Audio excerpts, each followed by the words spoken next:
Hi guys. இப்போ பார்த்தீங்கன்னா, நம்ம நியூவா வந்து சாக்லேட் வந்து சேல்ஸ் பண்ணலாம் அப்படின்னு சொல்லிட்டு ஒரு சின்ன ஐடியா வந்திருக்கு.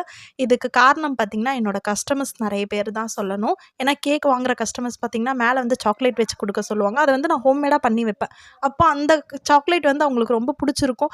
புடிச்சிட்டு என்கிட்ட வந்து ஏற்கனவே சொன்னாங்க. பட் நான் அத வந்து பெருசா எடுத்துக்கல. அப்போ ரீசென்ட்டா ஒரு கஸ்டமர் வந்து என்கிட்ட கேட்டிருந்தாங்க.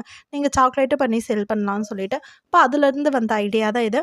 கண்டிப்பா எல்லாத்துக்கும் சப்போர்ட் பண்ண எல்லாத்துக்கும் ரொம்ப தேங்க்ஸ். இதுக்கு மேல சப்போர்ட் பண்றவங்களுக்கும் ரொம்பவே தேங்க்ஸ். இதுல எந்த கேக் இமேஜ் உங்களுக்கு புடிச்சிருக்குன்னு சொல்லிட்டு கமெண்ட் பாக்ஸ்ல கமெண்ட் பண்ணி சொல்லுங்க. நான் ஒரு சின்ன ஸ்மால் ஹோம் பேக்கர் தான். கண்டிப்பா உங்க சப்போர்ட் எல்லாம் எனக்கு ரொம்பவே தேவை. நீங்க சப்போர்ட் பண்ணுவீங்கன்னு நெனைக்கிறேன். கோயம்புத்தூர் இல்லாம எல்லா இடத்துக்குமே வந்து சாக்லேட் வந்து டெலிவரி அவைலபிளா இருக்கு. உங்களுக்கு வேணும் அப்படின்னு நெனச்சீங்கன்னா, ஸ்க்ரீன்ல நம்பர் இருக்கு. கண்டிப்பா கான்டாக்ட் பண்ணுங்க. ரிட்டர்ன் கிஃப்ட் குடுக்கலாம். பட்ஜெட் ஃப்ரெண்ட்லியா பார்த்தீங்கன்னா, சாக்லேட் வந்து சேல்ஸ் பண்ணிட்டுருக்கேன். நீங்களும் கண்டிப்பா சப்போர்ட் பண்ணுங்க. Thanks to all. இதுவரைக்கும் சப்போர்ட் பண்ணவங்களுக்கும், இதுக்கு மேல சப்போர்ட் பண்ண எல்லா